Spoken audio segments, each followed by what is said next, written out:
नमस्कार, मी अश्विनी देसाई. स्वागत आहे तुमचे माझ्या YouTube चॅनलमध्ये, ज्याचं नाव आहे माझी साधी माणसं. आज आहे बेलवडे खुर्दची यात्रा.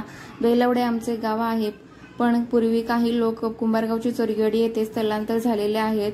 मग आता आम्ही कुंभारगावची चोरगेवाडी येथे राहतो. यात्रेला 1 महिना होऊन गेलेला आहे. व्हिडिओ बनवण्याचे कारण म्हणजे बेलवड्यामध्ये आमची मराठी शाळेमध्ये सोय केली जाते राहण्याची. तर तिथल्या बऱ्यापैकी गावकऱ्यांना माहीत नसेल की हे लोक कुठून आलेत किंवा कोण आहेत. तर आज त्यांना या व्हिडिओतून समजणार आहे. दरवर्षीप्रमाणे यावर्षी सुद्धा ट्रॅक्टरमध्ये शासन काठी बांधून पाटणच्या घाटामधून आम्ही बेलवडे खुर्दला चाललेलो आहे यात्रेच्या एक दिवस आधी राहण्यासाठी. आज बडाम असते, देवीला गोड पुरणपोळीचा नैवेद्य दाखवला जातो. ट्रॅक्टर आमच्या आधी निघालेला, वाटेतच आम्हाला ट्रॅक्टर भेटला. आम्ही काकांच्या रिक्षामधून चाललेलो आहे आणि पाटणच्या घाटामध्ये हे बघा छोटंसं दत्त मंदिर आहे. सायंकाळची वेळ होती, खूप शांत प्रसन्न वातावरण होतं आणि रोडचं काम सुद्धा चालू होतं. रस्ता रुंदीकरणाचे काम चालू आहे. रात्रीचा नजारा बघा किती छान आणि सुंदर दिसतोय.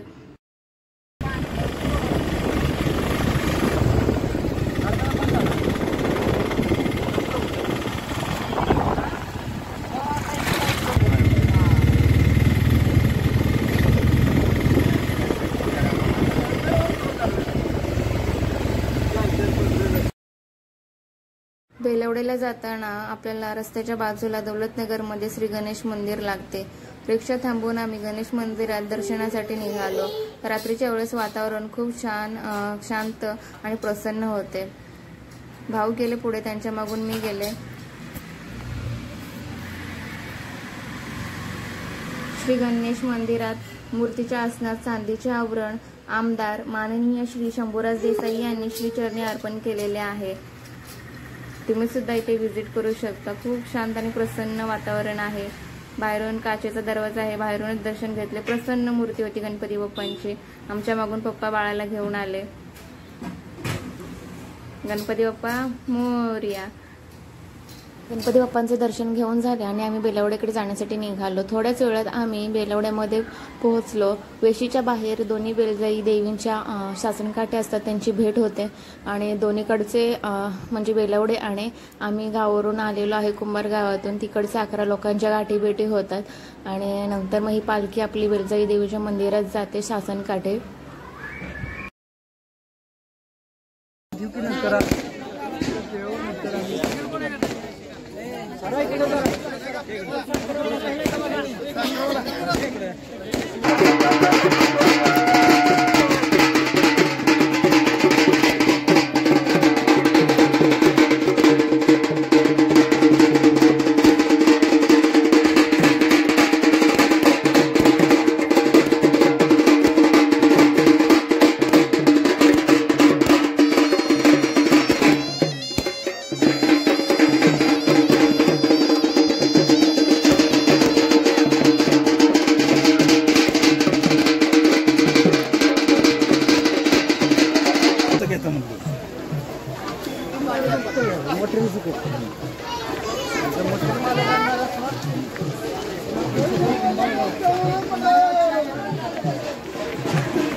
बडामाचा दिवस होता आणि मंदिरामध्ये बडाम घेऊन आलेल्या महिलांची गर्दी झाली होती.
जेवढ्या पण सासन काट्या आल्या होत्या त्या वडाच्या झाडाच्या इथे उभ्या करण्यात आल्या होत्या।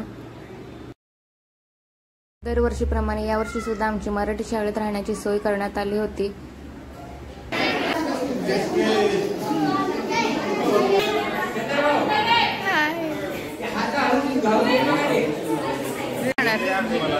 वेळ झाली होती जेवणाची आणि आम्ही घरून आणलेलं सर्वांनीच जेवण आणलं होतं, तर आम्ही आता जेवण घेत होतो।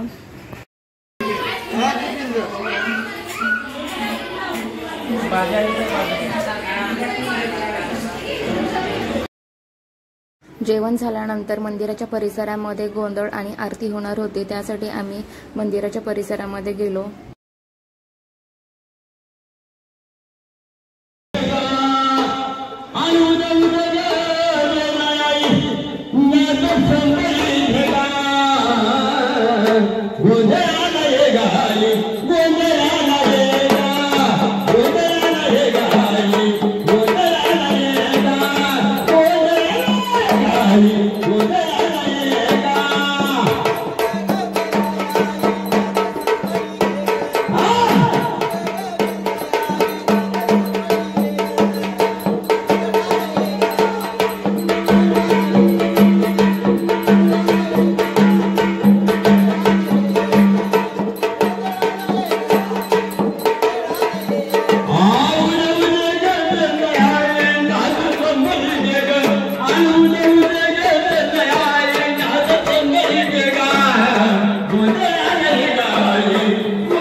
हा वर्षाचा गोंधळ गेला आणि पूर्वीपास गोंधळ झाल्याशिवाय पुढची विधी चालू होत नाही, कुठलेच कार्यक्रम चालू होत नाही। तसा हा वर्षाचा बेलदाचा यात्रेचा गोंधळ आहे। आदिमाया शक्ती तिने आपलं मान्य करून घ्यावा आणि सगळ्या बेलवडे गावातल्या लहानापासून थोरापर्यंत गुराढोरा माणसं शेतीपर्यंत सांभाळ करावा। कुठली किडापिडी त्या गावाच्या मागे येता कामाच नाही आणि बाल गोपाळाला तू सतत उभी राहावी आणि आपल्या तुझ्या चरणाशी खेचून घ्यावं आणि ही तुझी आपली साहेबी सेवा आहे, ही गोंधळाची मान्य करून घ्यायचं, कुणाला त्रास द्यायचा नाही आणि आपला पुढील कार्यक्रम आनंदात 2 दिवसाचा करून घ्यायचा।